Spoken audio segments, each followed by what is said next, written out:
আসসালামু আলাইকুম, welcome back to my channel Rumi's fashion house. আমি আজকে শনিবার সকাল 9:30টায় আমার ব্লগ শুরু করছি।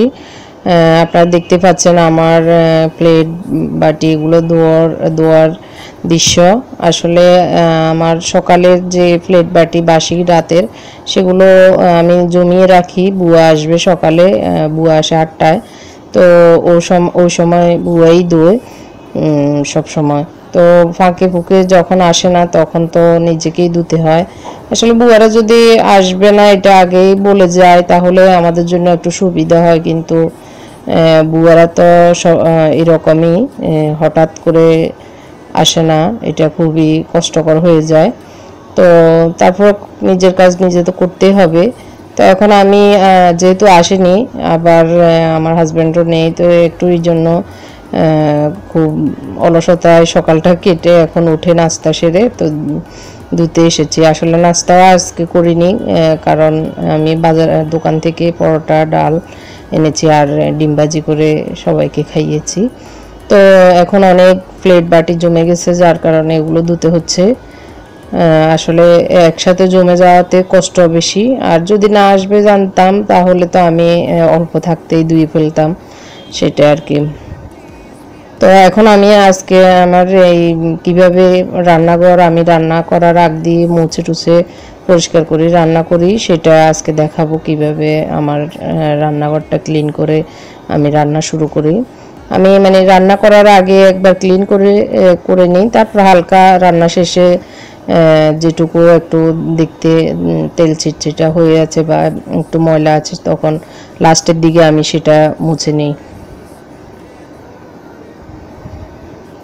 এখন আমার মোটামুটি ধোয়া শেষ, আমি এগুলো একটু পানি ঝরার জন্য দিয়ে দিয়েছি। তারপরে এখন আমি ভাত আর ডাল বসাবো, সেজন্য আমি চাল মেপে নিয়েছি 1.5 পর।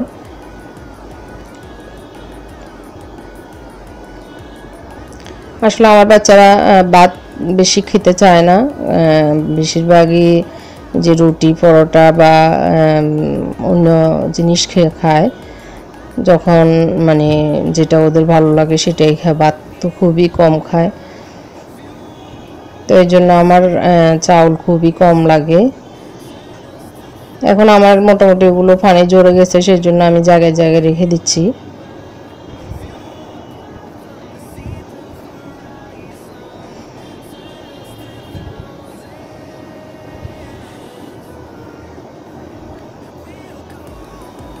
ক্যামেরা এইভাবে করাতে আসলে ক্যামেরায় আমার চোখে পড়েছে যে এই যে ফিল্টারের বক্সটার সাইডে একটু তেল ছিটছিটা হয়ে আছে, এটা আসলে প্রায় 10-15 দিন আমার চোখে পড়েনি, খেয়ালও করিনি। আসলে কিছু কিছু জায়গায় এরকমই হয় যে ভুলে যাই। এখন আমি আজকে যেহেতু চোখে পড়েছে এটা আবার আমি পরিষ্কার করে নিব।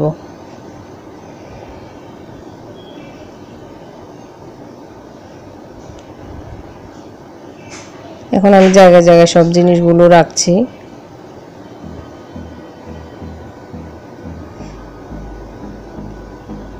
আজকে বেশি কিছু রান্না করব না, কারণ কালকের মাগুর মাছের ঝোল রান্না করেছি, সেটা খাওয়া হয়নি, দরাই হয়নি, ফ্রিজে রেখে দিয়েছিলাম। তো আজকে সেটা আমরা শাশুড়ি বউ খাবো। আমার ছেলেরা আবার মাগুর মাছের ঝোল এটা খায় না, মানে মাগুর মাছই খায় না এটা আর কি। যেভাবে ওরা ভাজি মাছটাই বেশি পছন্দ করে, তো এই জন্য ওদের জন্য আমি শুধু পাঙ্গাস মাছ ভাজি করব। পাঙ্গাস মাছ অবশ্য অনেক মানুষই খেতে চায় না বা খায় না, তো আমরা বেশি খাই না, জাস্ট আমার ছেলেরা আবার একটু ভাজি শুকনো ভাজিটা পছন্দ করে, সেই জন্য মাঝে মাঝে আনে। তো ওরা আসলে কাটা ছাড়া যে মাছগুলো সেগুলোই খায় বেশিরভাগ, আর কাটাওয়ালা মাছ কোনো মাছই খেতে চায় না, সেজন্য আসলে আমরা বাধ্য হয়ে আনা। এটা পাঙ্গাস মাছ এবং তেলাপিয়া মাছ নাকি ক্ষতিকর, এগুলো শ্বাসের মাছ, আবার অনেক কিছু ফেসবুকে দেখি। তো তারপরে মাঝে মাঝে খেলে তো আর এত অসুবিধা হবে না মনে করি। তো এখন আমি চাল ধুয়ে নিয়েছি, এখন আমি ফিল্টার থেকে পানি দিচ্ছি। আমি ফিল্টারের পানি দিয়ে রান্নাবান্না সব করি। এখন এই ছোটো পাতিলে আমি একটু ডাল বসাবো। ডালও খেতে চায় না, আমার বড় ছেলেই শুধু খায়। তো কালকে সবজিও একটু আছে, যার কারণে আমি আজকে তেমন কিছু রান্না করব না, মাছ ভাজি আর ডালই রান্না করব আর ভাত। তো এগুলো ধুয়ে আমি এক সাইডে রেখে আমি আগে আমার টুলো এই যে মোছামাছিগুলো করে নিব, তারপরে আমি দেন ভাত আর ডাল বসাবো চুলায়। আগে মুছে নিব, যে হালকা পরিষ্কার করাতে ডলা দেওয়াতেই পরিষ্কার হয়ে গেছে।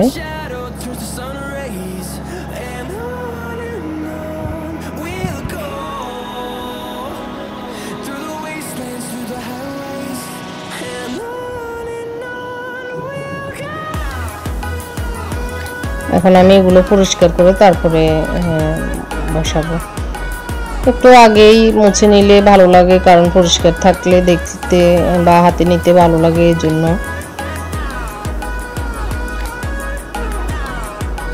আসলে যে কেউ বাসায় আসলে বা মেহমান আসলে আমরা আমাদের বাসায় কীরকম আছে বা কেমন পরিবেশ, এটা দেখেই আমার রুচি বোধ কীরকম মানুষ বুঝে নেয়। তো সেই হিসাবে আসলে আমাদের সবারই পরিষ্কার পরিচ্ছন্ন হয়ে সুন্দর করে গুছিয়ে, যদি আমরা অল্প জিনিস হোক সেটা কম দামি হোক, যদি একটু সুন্দর করে গুছিয়ে বা পরিষ্কার করে রাখি তখন অনেক সুন্দরও লাগে। আবার মানুষ প্রশংসা করে যে না উনি খুবই পরিষ্কার পরিচ্ছন্ন বা উনি খুবই নিট অ্যান্ড ক্লিন। আর পরিষ্কার পরিচ্ছন্নতাটা একটা ইসলামের ইয়ে আছে যে ইমানের অঙ্গ পরিষ্কার পরিচ্ছন্ন থাকা। তো এটা একটা ইমানের একটা ইয়েও ব্যাপারও। আমি এখন আমার চুলার পিছনে যে প্লাস্টিক জারটা রেখেছি সেটাকেও আমি সব কিছু আমি সরিয়ে একটু বেশিক্ষণ তো আর লাগবে না, একটু এগুলো করে নিতে যখন পরিষ্কার থাকে তখন আর বেশি সময় লাগে না, করে নিয়ে তারপরে এগুলো আবার জায়গায় রেখে দিব। আমি আমার এই যে কাঠি বা বেলুন রাখার এই বক্সটার নিচে একটা টিস্যু দিয়ে দিচ্ছি যেন শীতে না লাগে বা পানি পড়ে এটা ভিজে না থাকে। তো সেই জন্য টিস্যু পানিটা অবজার্ভ করে নেবে, এর জন্য এটাকেও ভালো করে পরিষ্কার করে আমি শুকনো আবার রুমাল দিয়ে মুছে নিয়েছি, তারপর আবার জায়গা মতো সব রেখে দিয়েছি। এখন আমি ওই চুলার নিচটি সেগুলো মুছবো।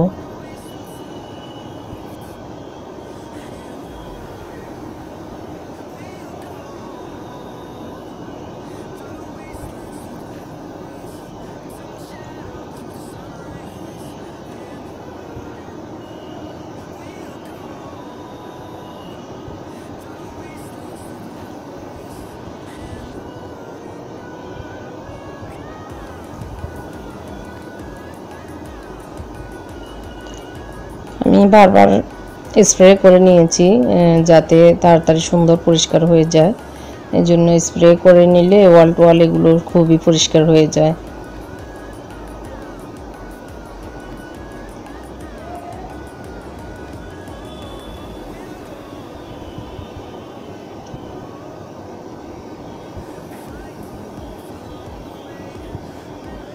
এখন আমি চুলার নিচটা মুছবো।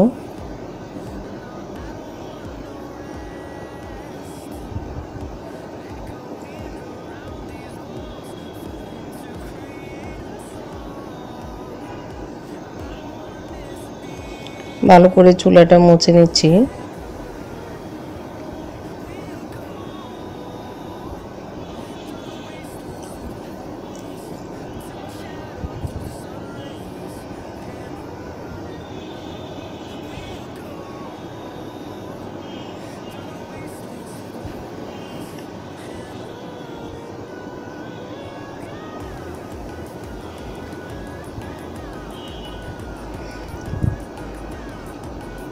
এখন আমি ভাত আর ডাল বসিয়ে আমার পিছনের যে শেলফগুলো সেগুলো একটু ভালো করে আমার ডিপলি ক্লিন করা আছে, জাস্ট একটু আমি নিচে নিচে একটু মুছে নিব।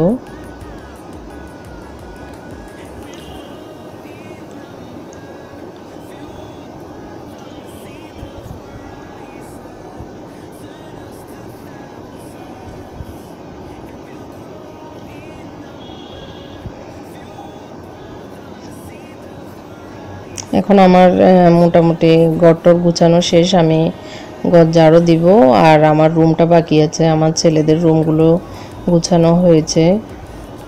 ওদের রুমগুলো গুছানোর সময় আসলে মনে ছিল না শ্যুট করার বা ভিডিও করার। তো এখন আমি মোটামুটি ওগুলো গুছানো হয়েছে। সোফাগুলোকেও ভালো করে আমি শোলার ঝাড়ু দিয়ে ফিটে এগুলো ধুলোবালিগুলো আমি ঝাড়া দিয়ে ফেলেছি। তো পর্দাগুলো আমার ধোয়ার জন্য দিয়েছি, যার কারণে উপরে পর্দা নেই। যে আমার ছেলে বসে বসে টিভি দেখছে, তো স্কুল বন্ধ, এর জন্য অবসর সময় কাটাচ্ছে। এখন আমি আমার রুমে চলে এসেছি। আমার রুমটা এখনো ঝাড়া দেওয়া হয়নি, তো আমার রুমটা গুছিয়ে তারপরে আমি বাকি রান্নাটা শেষ করব। ওইখানে ভাত আর ডাল হচ্ছে, এই ফাঁকে আমি এগুলো করে নিচ্ছি। এখন আমি শুকনো মাছ ভাজি করে নিয়েছি, তার ভিতরে ধনিয়া পাতা দিচ্ছি। আপনারা দেখতে পাচ্ছেন চুলোর উপরে পাঁপড়, এটা আমার বড় ছেলে খুবই পছন্দ করে। ও এটা যে কোনো কিছুর সাথে ভাজি করে খায় নিজে নিজেই। তো আমি এগুলোকে তেল সরিয়ে উঠিয়ে নিচ্ছি। তো আমার আজকের ব্লগটি আসলে এই পর্যন্তই আমি শেষ করে ফেলবো, এই পর্যন্তই রাখবো।